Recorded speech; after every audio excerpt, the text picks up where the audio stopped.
बोलिए सतगुरुदेव भगवान की जय, उमापति महादेव की जय, आशुतोष गुरुदेव भगवान की जय। बिन सत्संग विवेक न होई,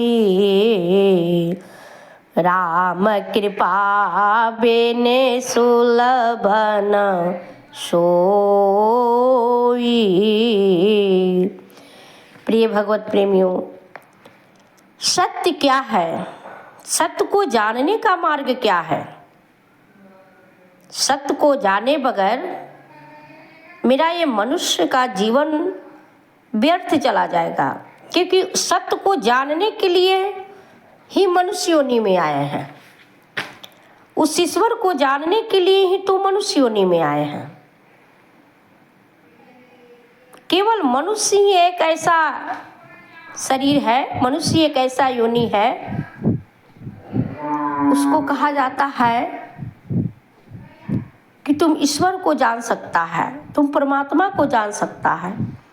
अन्य कोई जीवों के बारे में नहीं कहा गया है, कोई गधा को नहीं कहा गया है, कोई हाथी को नहीं कहा गया है, कोई बैल बकरी को नहीं कहा गया है कि तुम सत्य को जानो, तुम ईश्वर को जानो। मनुष्य को ही कहा गया है कि तुम ईश्वर को जानो, क्योंकि मनुष्य एक विवेकशील प्राणी है, जिसके अंदर सोचने और समझने का क्षमता है। वो सोच सकता है क्या सही है क्या गलत है। कोई जानवर नहीं सोच सकता है। जानवर को जहाँ खूंटा पर बांध दीजिए, जहाँ खाना दे दीजिए, वहाँ वह दिन भर रहेगा, वहाँ खाना खाएगा, वहाँ रहेगा। अगर वह बच्चा पैदा भी उसका होता है तो वो नहीं सोचेगा कि मेरा बच्चा के रहने के लिए घर चाहिए, मेरा बच्चा को भोजन चाहिए, मेरा बच्चा को शादी करना है।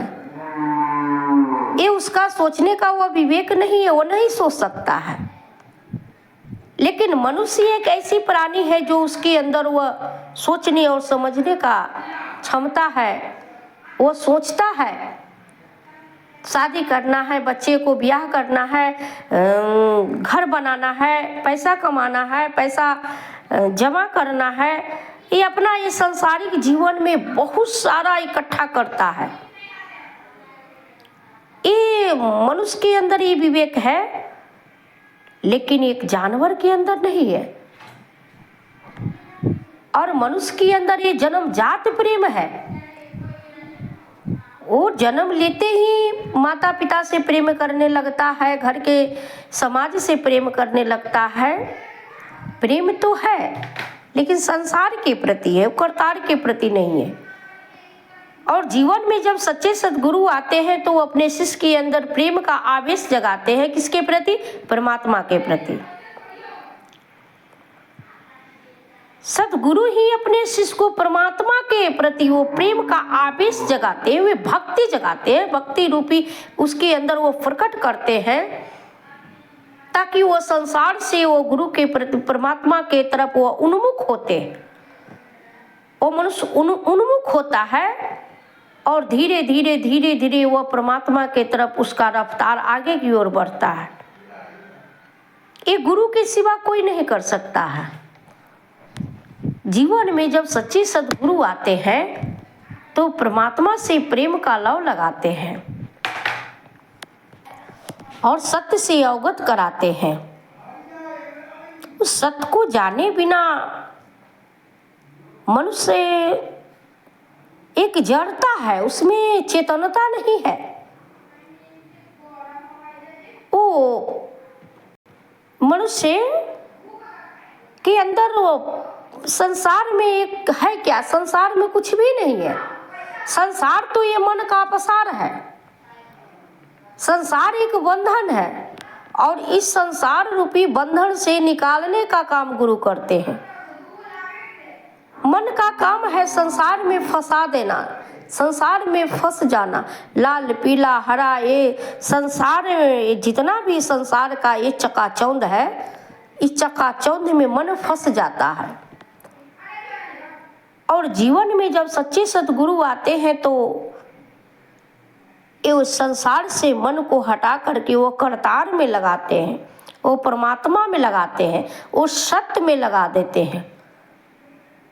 जो अस्थाई है वो कभी बदलता नहीं है, वो कभी परिवर्तन नहीं होता है। ये संसार परिवर्तनशील है, पल प्रति बदल रहा है, आ रहा है, जा रहा है, लेकिन ईश्वर वो परमात्मा कभी नहीं बदलते हैं। गुरु नानक देव जी कहते हैं, आदि सत्य जुगादि सच है भी सच, नानक होशी भी सच। जो था, जो है और जो रहेगा, उस सत्य को जानो। उस सत्य को जाने बिना मनुष्य वह भवसागर से पार कैसे उतर सकता है? वो कल्याण, उसके जीवों कल्याण, अपने आप को कल्याण कैसे कर सकता है? ये हमारे महापुरुष का कहना, हमारे संतों के कहना, हमारे धार्मिक पूर्वजों को कहना है। और जो भी हमारे संत महापुरुष इस धराधाम पर आए, वो केवल वो अपना कल्याण नहीं सोचे, वो पूरे विश्व को कल्याण करने के लिए वो सोचे, वो सबको कल्याण करने के लिए सोचे, वो सबको भला सोचे हैं, वो सबको भला की बात बताए हैं। उनमें कोई किसी तरह का भेदभाव नहीं है, संत के पास कोई भेद नहीं है। संत महापुरुष किसी तरह के किसी से भेदभाव किए ही नहीं। जैसे सूर्य जब उगता है तो सूर्य का रोशनी वो सब पर पड़ता है, चाहे नाला का पानी हो या गंगा जल हो या यमुना हो या साफ पानी हो या गंदा पानी हो या छत हो या बगीचा हो या कहीं हो, वो सूर्य का रोशनी हर जगह वो पड़ता है। वो कभी भेद नहीं करते कि वो मेरा रोशनी वहाँ नहीं जाएगा, वहाँ जाएगा, किसी तरह का कोई भेद नहीं। उसी तरह हमारे संत महापुरुष होते हैं, वो सब पर दया दृष्टि बरसाते हैं। उनको लिए सब एक समान है। भेद तो हम अज्ञानी में हो जाता है, भेदभाव तो एक संसारी करता है। वह ईश्वर, वह परमात्मा को जानने वाला, वो तत्वदर्शी, वो महापुरुष कभी भेद नहीं करते हैं।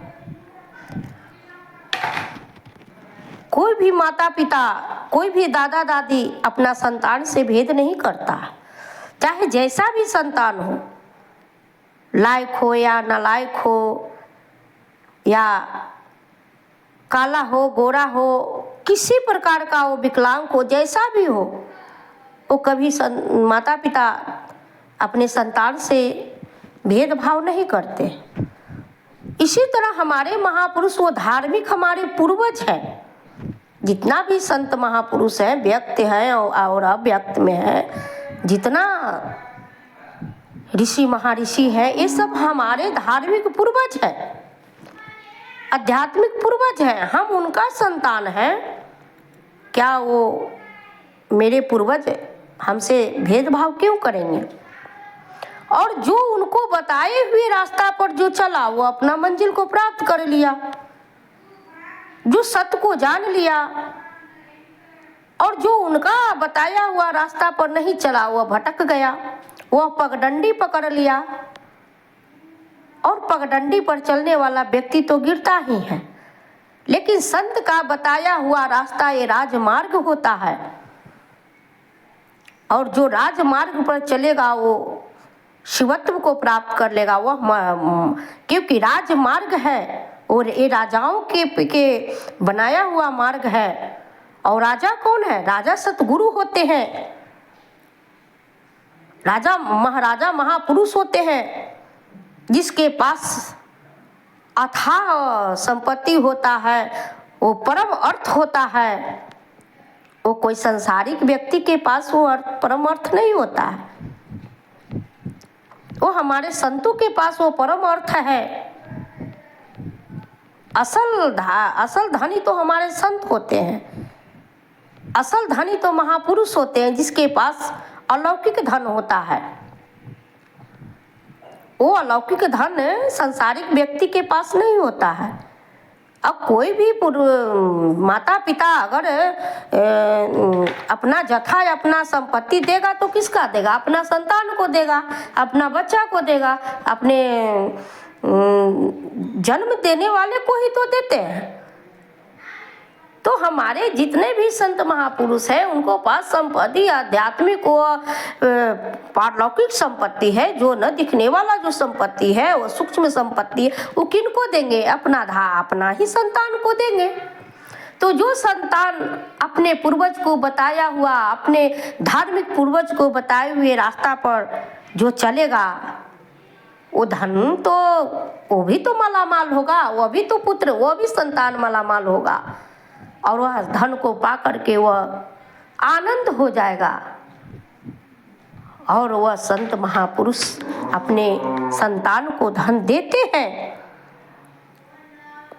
पर रास्ता पर चलेंगे तब तो, और रास्ता पर चलेंगे नहीं, उस परमात्मा उस महापुरुष के बताए हुए रास्ता पर चलेंगे ही नहीं, तो फिर वो धन हमको कैसे, कि वहीं पे धन रखा हुआ है, वहीं पे वो अर्थ है, वहां तक पहुंचेंगे। जो पहुंचेगा वो उठाएगा, जो पहुंचेगा नहीं वो उठाएगा नहीं।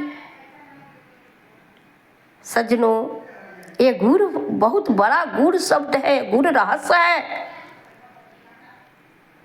ये गुर रहस्य है। ये दूध मथ करके, जामन डाल करके, मथानी से मथ करके और उसमें से सार माखन को निकालना है।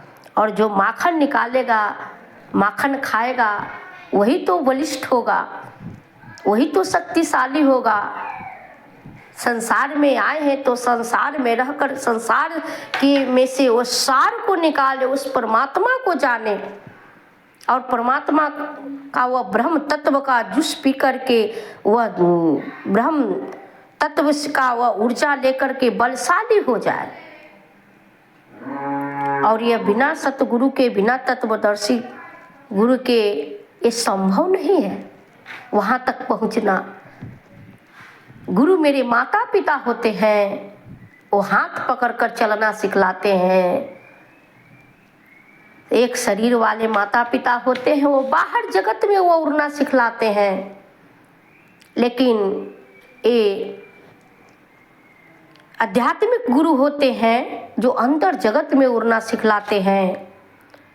और अंतर जगत में उड़ना सिखलाते हैं। और ईश्वर है कहाँ, परमात्मा है कहाँ, मोको कहाँ ढूंढे रे बंदे, मैं तो तेरे पास हूँ। जो तिलमा ही तेल है, जो जगमग है आग, तेरा साईं तुझ में है, जाग सके सो जाग। वह परमात्मा मेरे घट के ही अंदर है।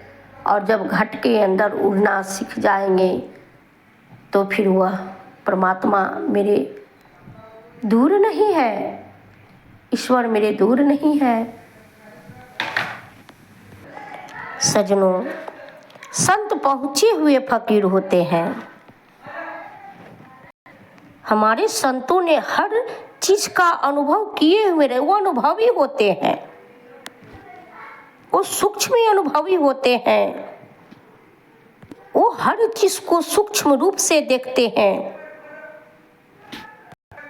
जो जीवन में आनंद संत करे, जो जीवन में आनंद संत फकीर करे, वो आनंद नहीं अमीरी में, वो आनंद नहीं अमीरी में। वो आनंद संसारी कहाँ ले सकता है? जो आनंद संत लेते हैं, जो परम आनंद संत के पास है, एक संसारी के पास नहीं है। एक संसारी व्यक्ति के पास वो आनंद नहीं है। प्यारे, ईश्वर के तरफ बढ़िए। ईश्वर ही मेरे सच्चा माता पिता है। वो गुरु के बताए हुए रास्ता पर चल के अपना जीवन को कल्याणमय करे। पीछे कोई रास्ता नहीं है, पीछे तो अंधकार ही अंधकार है।